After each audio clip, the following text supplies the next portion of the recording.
Muslin type മെറ്റീരിയലിലുള്ള running fabrics ആട്ടോ മുമ്പിലുള്ളത്.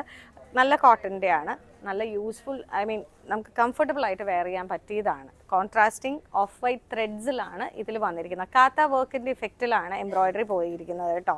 അപ്പം ഇതിലെല്ലാവർക്കും concern ഉണ്ടാവും, നൂല് പൊങ്ങിപ്പോരോ, അങ്ങനത്തെ പ്രശ്നങ്ങൾ, അങ്ങനത്തെ ഇഷ്യൂസ് ഒന്നും വലിയ കാര്യമായിട്ടില്ല. ഇങ്ങനെ ഞാൻ പിടിക്കുമ്പോൾ തന്നെ നിങ്ങൾക്കറിയാം അങ്ങനത്തെ പ്രോബ്ലംസ് ഒന്നും ഇതിനകത്തില്ല. ചെറിയൊരു ഫ്ലോറൽ ഡിസൈനാണ്. എപ്പോഴും ഈ ഡിസൈൻ വരുമ്പോൾ ഒന്നെങ്കിൽ വെർട്ടിക്കൽ സ്ട്രൈപ്സ് അല്ലെങ്കിൽ ഹൊറിസോണ്ടൽ സ്ട്രൈപ്പ് ഒക്കെ ആയിട്ടാണ് ആ കാത്ത ഡിസൈൻ പോകാറുള്ളത്. ഇത് പക്ഷേ ശരിക്കും നല്ലൊരു ഡിസൈനായിട്ടാണ് ചെയ്തു പോയിരിക്കുന്നത്. സാരിക്കാണെങ്കിലും മോശമൊന്നുമില്ല കേട്ടോ, നല്ല സുഖമായിട്ട് കൊടുക്കാം. കണ്ടോ, ഇത് ഞാനിങ്ങനെ പിടിക്കുമ്പോൾ നിങ്ങൾക്ക് അറിയാം അത്രയും കംഫർട്ടബിളായിട്ട് നമുക്ക് കൊടുക്കാൻ പറ്റുന്നതാണ്. 4 ബ്യൂട്ടിഫുൾ കളേഴ്സ്. ഡസ്റ്റി ചാർട്ടാണ് വരുന്നത്. ഗ്രീൻ വരുന്നുണ്ട്, സിമെൻറ്റ് ഷെയ്ഡ്, നല്ലൊരു ബ്ലൂ, പീച്ച്, അങ്ങനെ 4 കളേഴ്സിലാണ് ഇത് അവൈലബിൾ ആയിട്ടുള്ളത്. ഫ്രോക്കും ഡ്രസ്സസൊക്കെ ആണെങ്കിൽ പിള്ളേർ കുത്തിക്കയറുമോ അമ്മ എന്നുള്ളതാണല്ലോ നമ്മുടെ എപ്പോഴത്തെയും പ്രശ്നം. ഇതിനാ കുത്തിക്കയറലില്ല കേട്ടോ. എന്നും കാണുന്ന ഹക്കോബയാണെങ്കിൽ കാത്ത വർക്ക് എന്ന് പറയുമ്പോൾ അതിന് വേറൊരു ലുക്കാണ് വരുന്നത്. പക്ഷേ സാരി ആയിട്ട് കൊടുത്താലോ, നല്ലൊരു ക്രീം ബ്ലൗസ് ഇട്ടിട്ട്, ഹക്കോബ ക്രീം ബ്ലൗസ് ആണെങ്കിലും നമ്മളിപ്പോൾ ഇവിടെ ഒന്നും ചെയ്തില്ലെങ്കിലും ബ്ലൗസ് ഹെവി ആണെങ്കിൽ അതിനൊരു ലുക്ക് തന്നെയാണ്.